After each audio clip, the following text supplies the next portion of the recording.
దీపావళి అనగా దీపముల వరుస, పంక్తి, శ్రేణి, సమూహము, సముదాయము.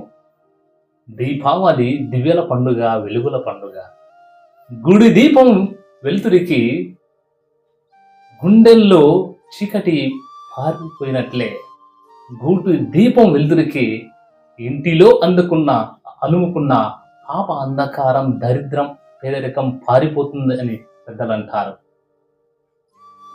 ఎంతో కాలంగా మూసి ఉంచినటువంటి చీకటి గదిలోని గాఢ తిమిరాన్ని తరిమేయటానికి దీపానికి క్షణం పట్టదు.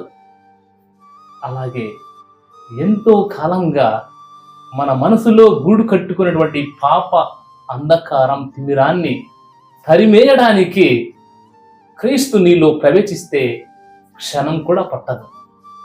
స్నేహితులారా, దీపావళి నాడు నిజంగా మనం వెలిగిస్తున్న దీపాలని కాదు, మనల్ని మనమే వెలిగించుకుంటున్నామని అర్థం చేసుకోవాలి. నేను లోకమునకు వెలుగు, నన్ను అనుసరించువాడు అంధకారమున నడువక నిత్య జీవపు వెలుగును పడయుదురు అని ప్రభు చెప్పిన మాట ప్రకారం జగతికి జ్యోతి అయిన ఆ ప్రభును ఆశ్రయించుదాం.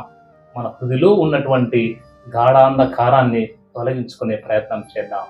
దేవుడు మనల్ని దీవించును గాక. ఆమేన్.